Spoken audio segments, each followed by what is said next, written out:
Good morning, and welcome to your daily Farm and Home Show, brought to you by the University of Kentucky Cooperative Extension Service. And now, here's your host.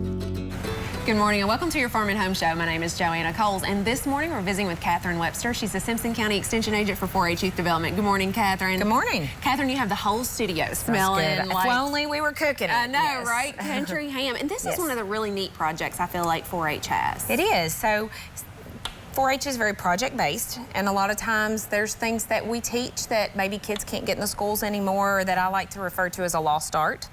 And curing country hams is one of those things that you can do in 4-H.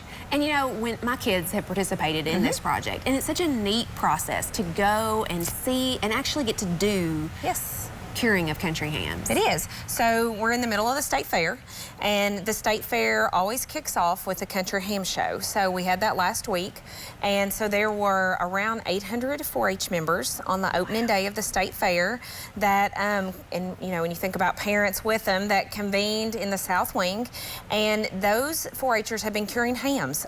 Some of them since January, some of them since March, depending on how they cure. And so the culminating event for the 4-H Country Ham Project is that your ham comes to the state fair.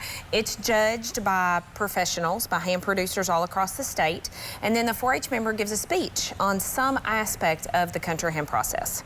Okay, and so they have quite a long period of time to be able to write their speech and that kind of thing, because they work on this project, like you mentioned, for several months. They do. So if you are, I guess, east of I-65, central eastern part of the United States, of Kentucky, they're ambient curing hams. So a lot of those extension offices, they'll have a ham house in their parking lot, and they're weather curing those hams with a mixture, you know, with a combination of the mix. For those of us in the western part of the state, we're very fortunate. We have a lot of ham producers, and so our 4-H members get to go to one of the producers and cure their hams. So for the hams that were started in January, those are typically the ones that are cured with the weather, the ambient cured.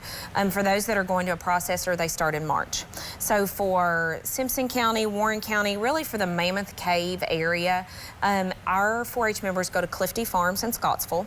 They go once in March, once in May, and once in July, and they cure they start with 2 green hams, 2 uncured hams, and they follow those through until about 2 weeks before the state fair.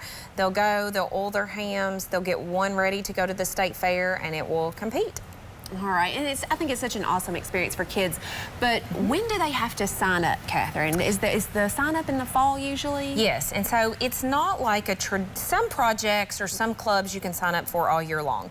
The Country Ham Project is not like that. You have a shorter time frame, so you sign up usually mid to end of November to mid-December, and that is a deadline that is set by the state. So if you are watching this morning and you think, oh, I want to know more, maybe I'd like for my kids to do the Country Ham Project, you could go ahead and contact your extension office, because I know there's a lot watching that are beyond that Mammoth Cave area today, and find out, you know, how they cure their hams, where they cure their hams, and at least they can go ahead and take your name and number and then contact that person in November, whenever the paperwork comes out for the year.